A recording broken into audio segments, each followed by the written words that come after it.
Now, some clarity on self-love. So important. Should be simple, so difficult. Why? Because we don't love without conditions. What you call love in a day-to-day basis as a separate autonomous entity is very, very, very limited. It's limited to conditions of worthiness, criteria of deserving. There is a list, you see. So there can be no gratitude, so that should flow from it, that is related to love. Gratitude being the feeling of being loved in return, you see. It's the other side of love. When you love, you feel loved by that love that you have, right?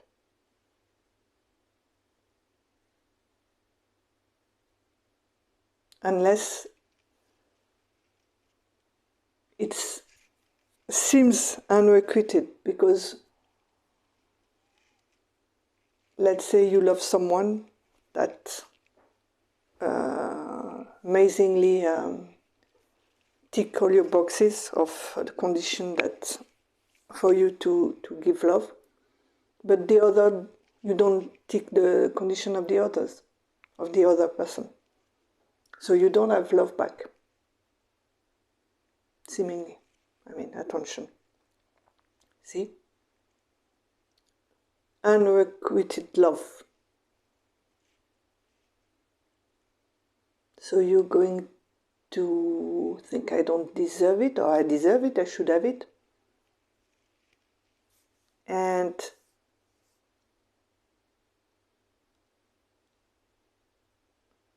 you will be entangled into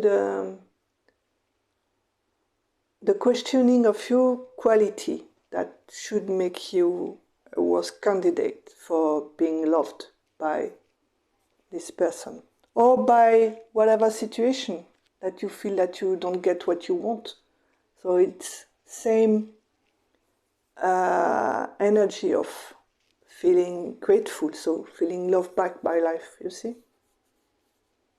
So maybe you're not good enough in a way, of course. Or the other is wrong about you. But you have to see that the other cannot love you for the same reason you cannot love someone else as much as the one you thought you could love, because of the condition in your book. You see? So it's an endless war of comparison with your book, condition with others and stuff, and how much you can love, what time you can love. You see? So when it comes to loving oneself,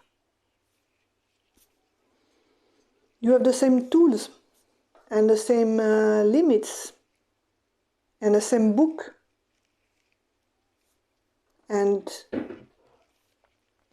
here you face a really funny situation of being the one who loves and the one who received that love. And you don't even match yourself. Isn't that amazing?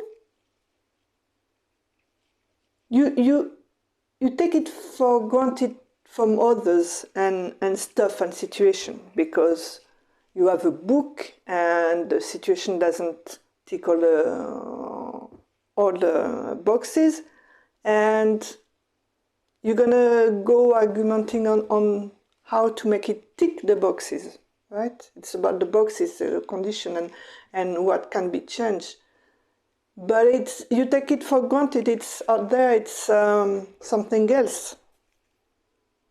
So it's normal that it's not matching all your boxes, you see? You don't question that.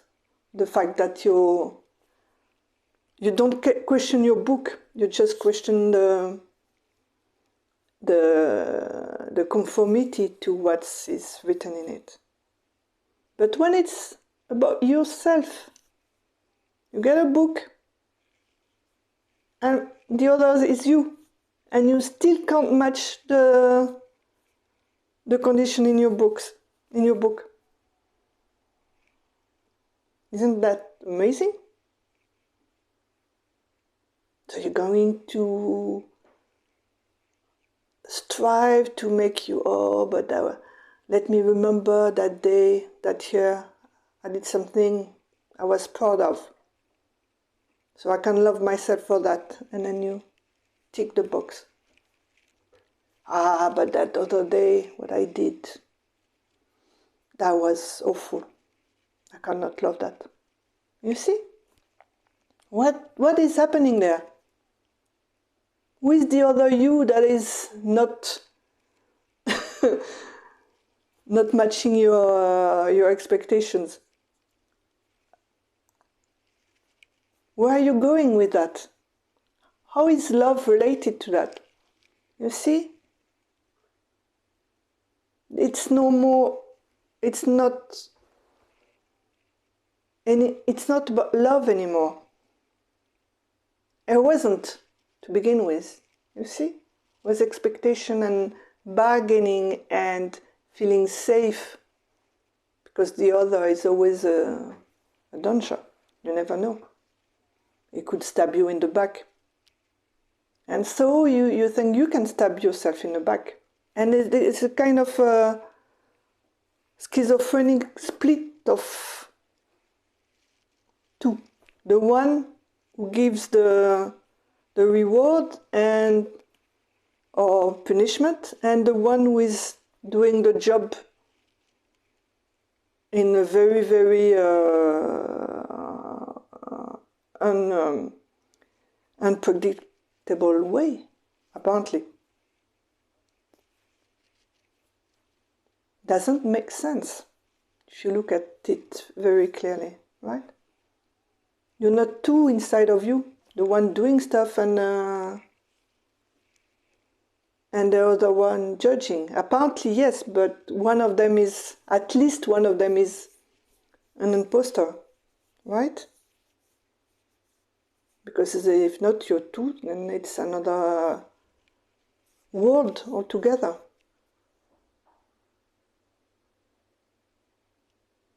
But the thing is, the thing that put you in that paradoxical situation is that you think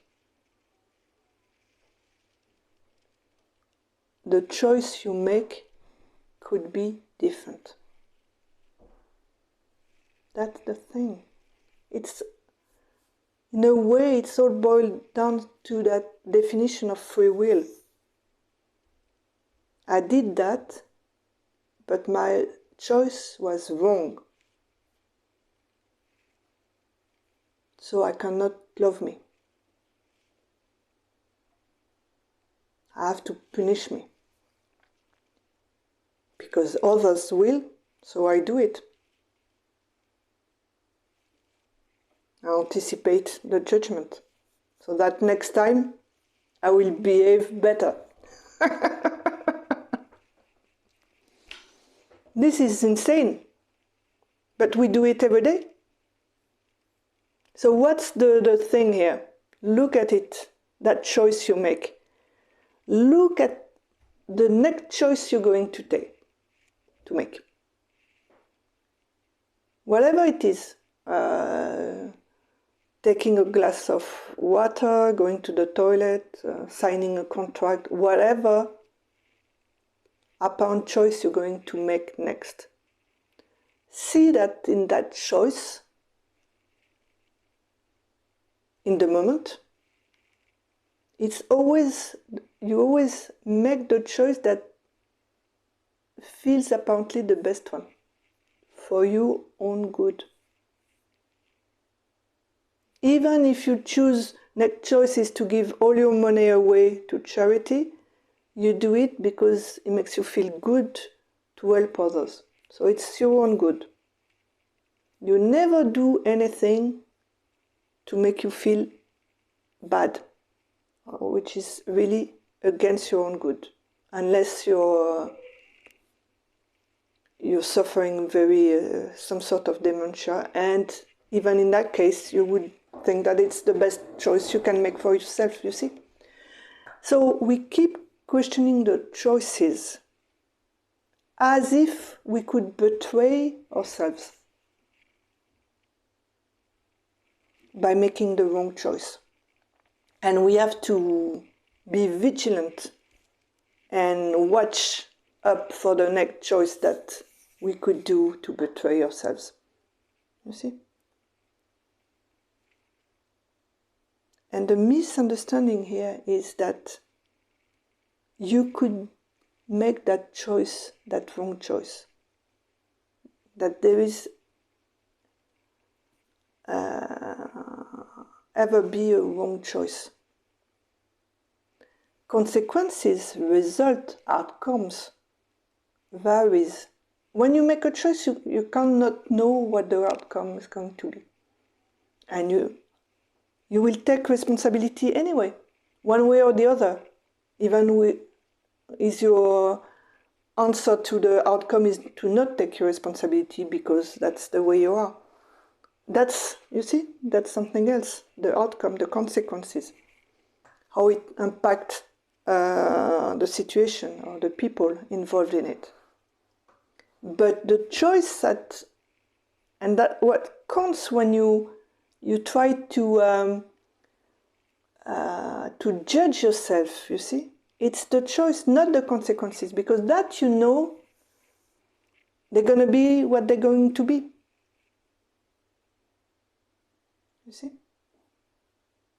And when you took that choice, you thought that the result, outcome, consequences would be good. That the thing, your intention in your choice was good. Maybe you didn't know enough, but with what you knew at that moment, even if you knew you didn't know enough when you make that choice, you still thought that that choice would be good, right? So you cannot judge or criticize yourself for your choices. They're always the best you thought you could do in that moment. Always. Look into your life. Find a time it wasn't so.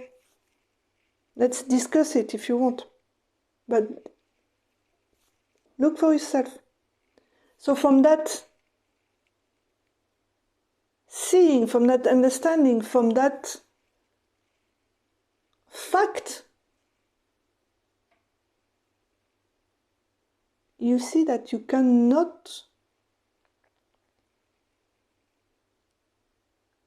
not love yourself. And you have to let go and surrender all that reward and punishment and quality and defect, and saying, I will enhance my qualities, and then I love myself more because I focus on my qualities and I try to find reason for everything that I do that is not what I like. Because you're talking about the outcomes, not the moment of the choice. You see? So self-love is really realizing that simple fact that you always make the best choice for yourself. And be on your side from that place. Take responsibilities for the outcome. Try to find a solution if your choice ended up being an horrible situation. But that would be constructive, you see. You will make another choice from that consequence that might have a better consequence. But you be on your side from the choice plain. And that's what counts. That's where you have love without condition. And when you can love yourself without condition, because you know you make the best choice for yourself, you can love the others because they do the same from their own point of view. Even if the outcome and consequences are not of your liking. You see, you can never ever judge someone else. You can deal with the consequences and ask for reparation or whatever. That's normal and sane. What is insane is to go at war with the quality of your choices. In a sense, the quality of being innocently for your own good. That quality. Outcomes of choices, another thing. You can be skilled or not skilled, and you will have different consequences. But there is an innocence of always trying your best for yourself to begin with. Even if the best for yourself is the best for others. Because again, look at it, it's because it makes you feel good. And if you want the worst for others, it's because it makes you feel good. So you have to address why you want the worst for others. That's another chapter. But making the choice is always the best you can do at that point when you make it. So you can relax and love yourself with no condition. That's self-love. That's where you will find why you cannot love yourself in the choice making. And that's where you find why you can love yourself, when you stop thinking that you're a traitor of yourself.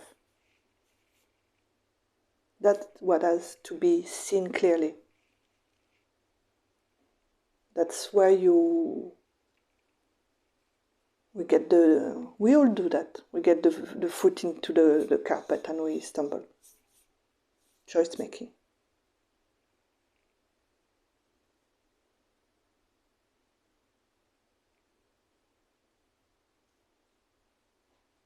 You cannot ever criticize the intention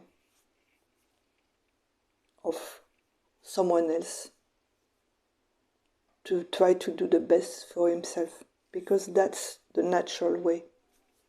And that's why we have the world we have, and the stories, and the apparent duality that we have. But the source of the choice is always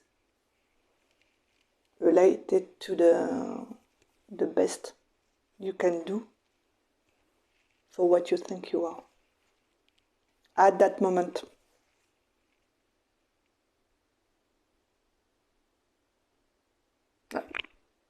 I hope it was clear enough for today.